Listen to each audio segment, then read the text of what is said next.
What happens when a country music star who's turned his life around from addiction and prison sits across from a talk show host who thinks she knows better than everyone else? What you're about to witness is one of the most explosive confrontations ever captured on daytime television. Jelly Roll, the tattooed giant with a heart of gold, walked into The View expecting a normal interview about his music and his incredible journey from the streets to stardom. Instead, he found himself face to face with Joy Behar, who decided to tear him down piece by piece on live television. This isn't just another celebrity interview gone wrong. This is a masterclass in how one person's arrogance can push someone too far.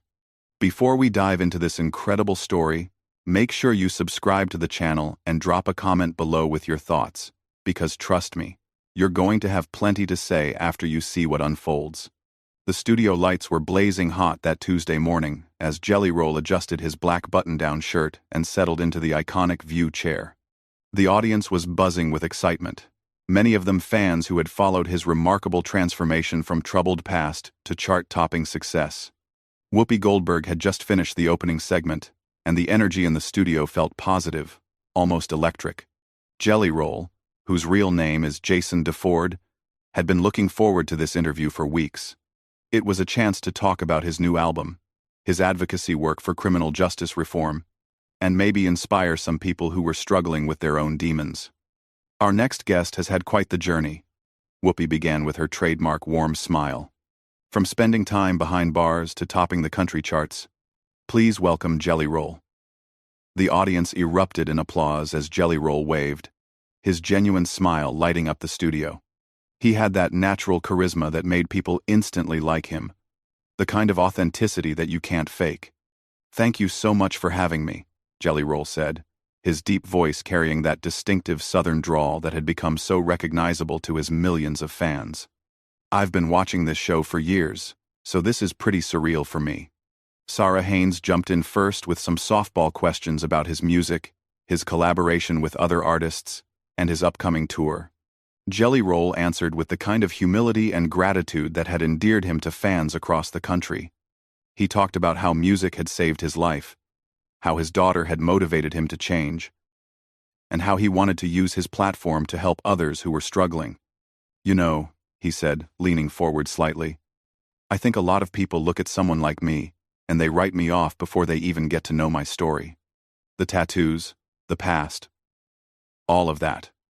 But I want people to understand that we all have the capacity to change, to grow, to become better than we were." The audience was hanging on every word. This was the Jelly Roll that his fans loved.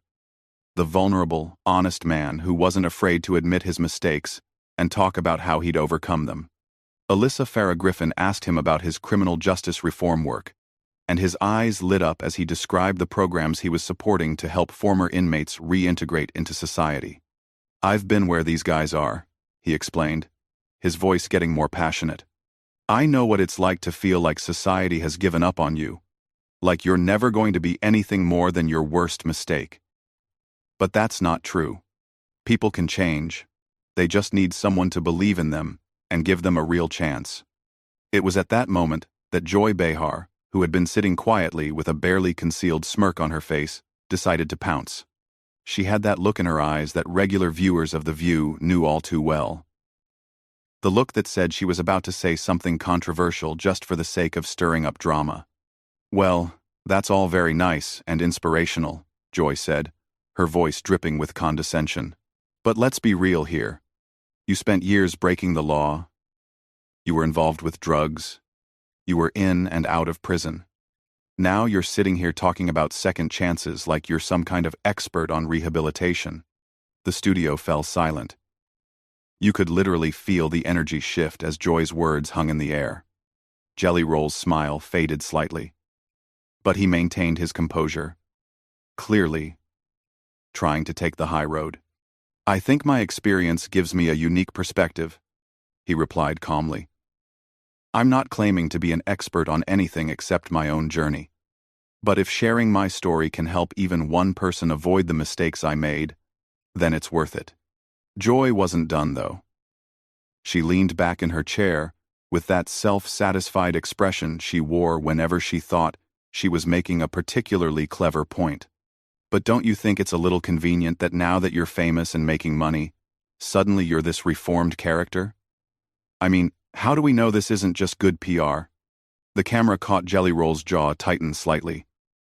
His hands, which had been relaxed in his lap, clenched into fists for just a moment, before he forced himself to relax them.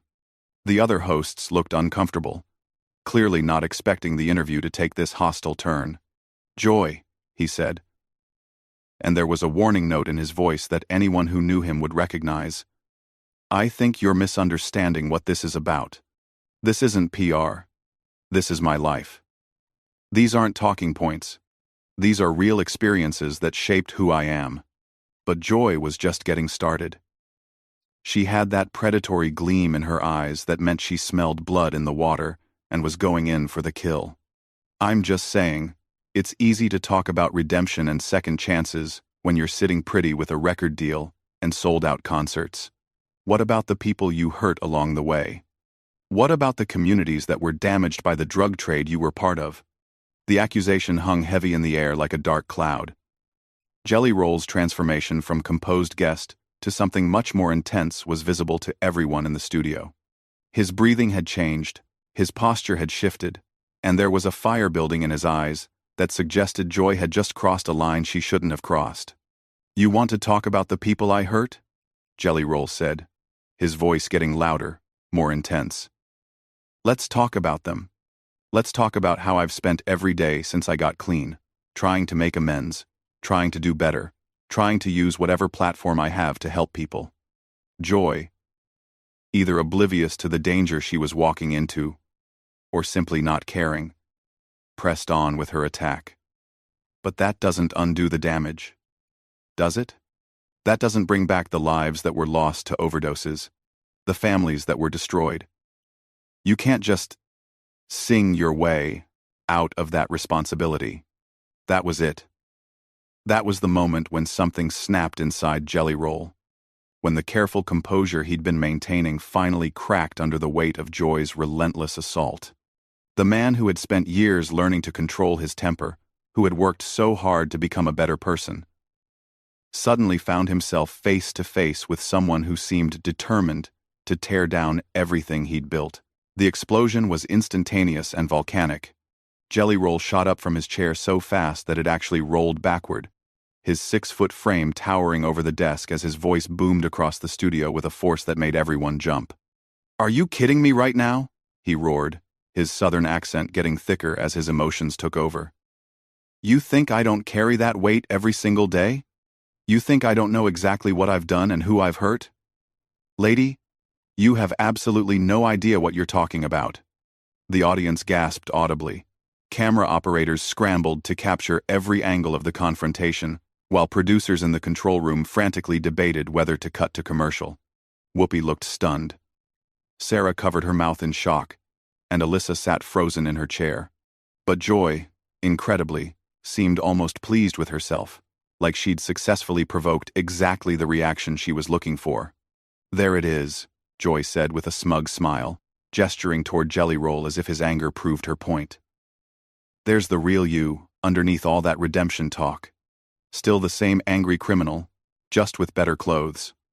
If the studio had been silent before, it was absolutely dead now. The only sound was Jelly Roll's heavy breathing as he stared down at Joy with an expression that was part fury, part disbelief, and part something much more dangerous. When he spoke again, his voice had dropped to a low, menacing growl that somehow seemed more terrifying than his shouting had been. "You want to see the real me?" he said, leaning forward with his hands planted firmly on the desk. "The real me spent 3 years in county jail thinking about every person I hurt, every family I damaged, every life I helped destroy. The real me has nightmares about kids who overdosed on drugs I sold. The real me goes to funerals of people I grew up with who didn't make it out like I did." Joy tried to interrupt, but Jelly Roll's voice cut through her attempt like a knife through paper. "No, you wanted this conversation, so we're going to have it. You sit up there in your ivory tower passing judgment on people like me, but what have you ever sacrificed? What have you ever overcome? You think redemption is some kind of marketing scheme, Because you've never needed it yourself. The camera zoomed in on Joy's face. And for the first time since the confrontation began, she looked genuinely uncomfortable. Her smug expression was starting to crack around the edges as she realized that maybe she'd bitten off more than she could chew. "I'm just asking the hard questions that need to be asked," she said, but her voice lacked the confidence it had carried just moments before. "Someone has to hold people accountable." "Accountable?" Jelly Roll laughed, but there was no humor in it whatsoever. "You think you're holding me accountable? I hold myself accountable every single day. I work with organizations that help addicts get clean.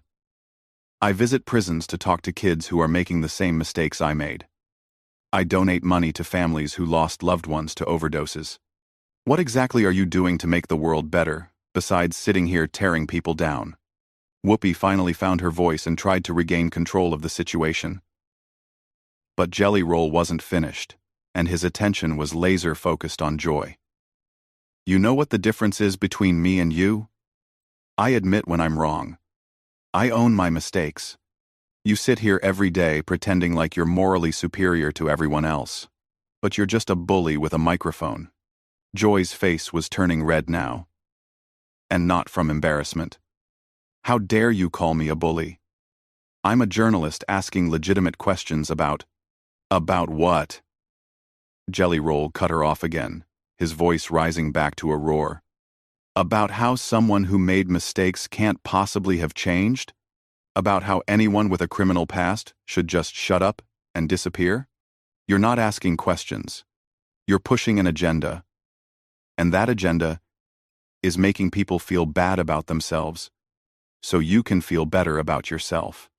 The other hosts were looking back and forth between them like spectators at a tennis match, clearly unsure whether to intervene or let it play out. The audience was completely silent now, transfixed by the raw emotion and intensity of what they were witnessing. "I've interviewed thousands of people," Joy shot back, her own voice getting louder and more defensive. "I know how to separate genuine rehabilitation from convenient storytelling, and what I see here is someone who's learned to say the right words to make people forget what they really are." That last comment hit Jelly Roll like a physical blow. His face went through a series of expressions, from hurt to anger to something that looked almost like pity. When he spoke again, his voice was quieter but somehow more powerful than it had been when he was shouting. "What I really am," he said slowly, deliberately, "is a father who wants his daughter to be proud of him. What I really am is someone who knows what rock bottom looks like and climbs out of it every single day. What I really am is a human being who made terrible choices and is spending the rest of his life trying to make up for them." He paused, letting those words sink in before continuing. "But what you are, Joy, is someone who gets paid to tear people down on television. Someone who thinks being mean is the same thing as being smart. Someone who has never had to fight for anything real in your entire life. So you don't understand what real change looks like." Joy opened her mouth to respond, but Jelly Roll held up a hand to stop her. "I'm not done. You want to talk about accountability? Let's talk about your accountability. How many people have you discouraged from getting help by making them think that society will never accept their redemption? How many second chances have you destroyed with your cynicism? How many families have you kept divided by convincing them that people can't really change?" The questions hung in the air like accusations, and Joy's face showed that they had hit their mark. She was no longer the confident attacker she had been at the beginning of the confrontation. Now she looked like someone who was realizing that she might have picked a fight with the wrong person. "You think you're so clever," Jelly Roll continued, his voice filled with disappointment more than anger now. "You think you're exposing some kind of fraud, but all you're doing is showing everyone exactly what kind of person you really are. Someone who would rather tear others down than build anything up yourself." Sarah Haynes tried to jump in with a diplomatic comment, but both Joy and Jelly Roll ignored her completely. This had become something much more personal than a television interview. A battle between two completely different philosophies of life. Two completely different ways of looking at human nature and redemption. "I stand by everything I've said," Joy declared, but her voice was shaky now. People have a right to be skeptical of convenient transformations. Quote. Jelly Roll shook his head slowly. And when he looked at her, there was something that almost looked like sadness in his eyes. You know what the really tragic thing is? You could have used this opportunity to have a real conversation about addiction, about criminal justice reform, about how we help people rebuild their lives. Instead, you chose to be cruel for no reason other than your own entertainment. The weight of that statement seemed to settle over the entire studio like a heavy blanket. For a moment, even Joy appeared to be considering his words, but then her defensive instincts kicked back in, and she straightened up in her chair with renewed defiance. Don't lecture me about entertainment, she snapped. This is journalism. This is asking the tough questions that other people are afraid to ask.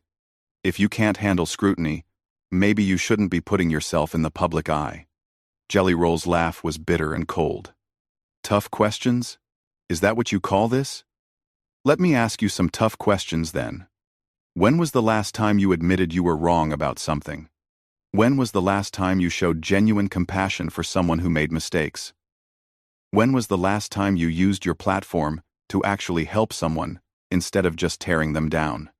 Joy's mouth opened and closed without any sound coming out. She clearly hadn't expected to become the one being interrogated, and she was struggling to regain her footing in a conversation that had completely gotten away from her.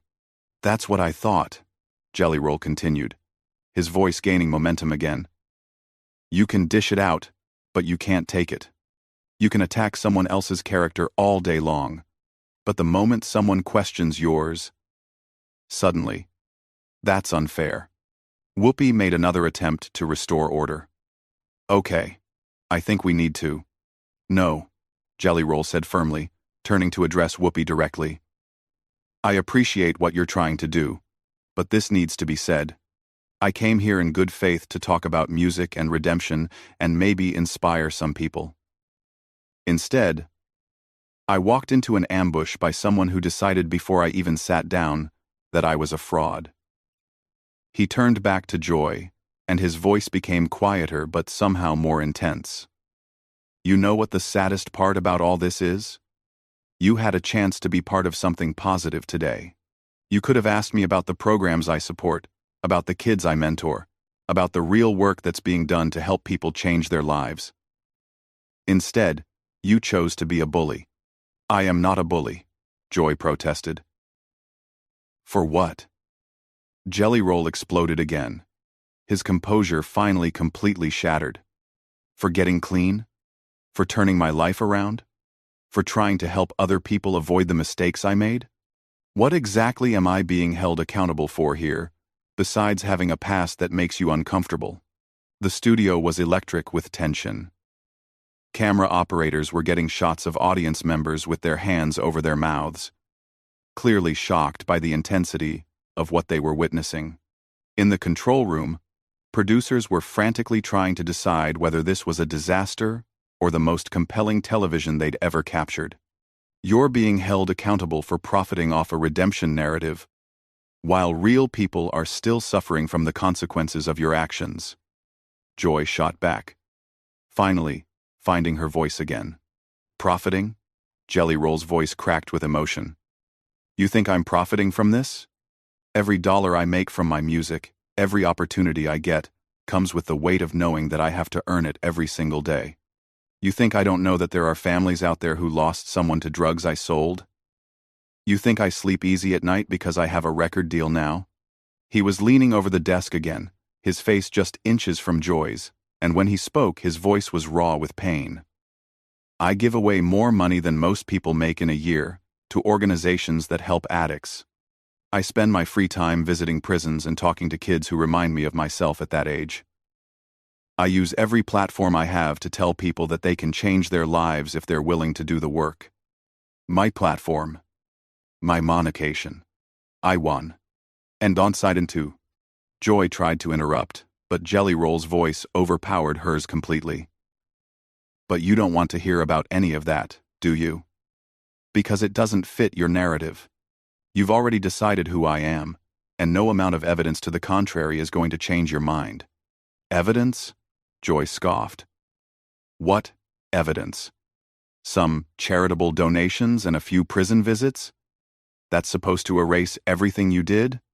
The question hit the studio like a lightning bolt. Jelly Roll straightened up slowly, and when he looked at Joy this time, there was something different in his eyes. Not anger anymore, but something deeper and more profound. "No," he said quietly. "Nothing can erase what I did. Nothing can bring back the people who died because of choices I made.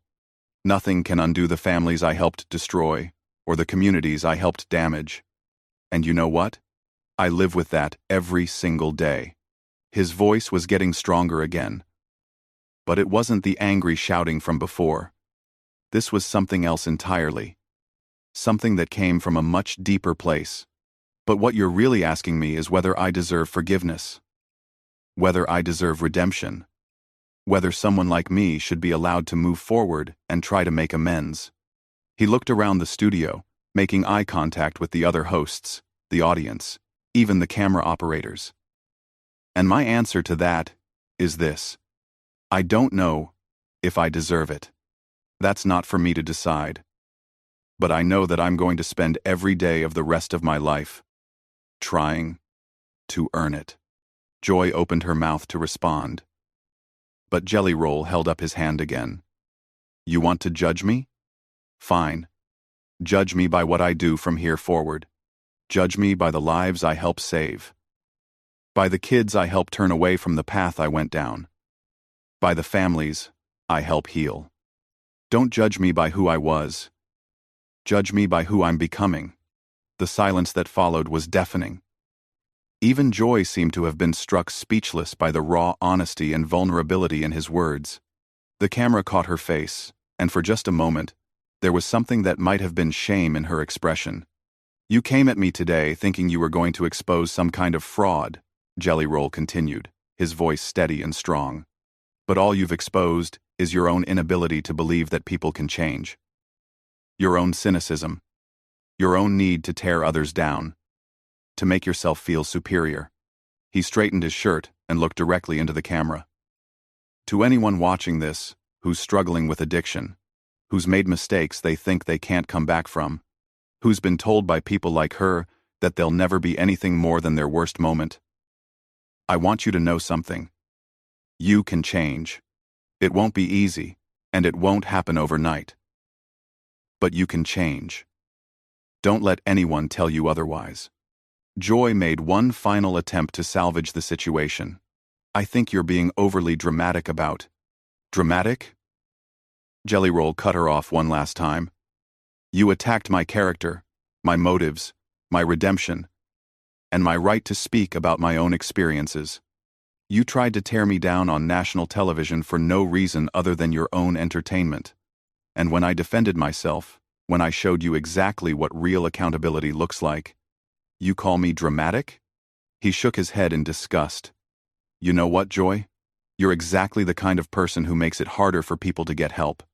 You're exactly the kind of person who keeps families divided and communities broken. You're the problem, not me." With that, he turned away from her completely and addressed Whoopi directly. "Thank you for having me on the show. I'm sorry it turned into this, but I won't apologize for defending myself against someone who came at me with nothing but malice and prejudice." The camera caught Joy's face one final time as Jelly Roll gathered himself to leave. She looked like someone who had just realized that she'd made a terrible mistake. Someone who was beginning to understand that she'd crossed a line that maybe shouldn't have been crossed. "Wait," she called out, as he started to walk away, but Jelly Roll didn't even turn around.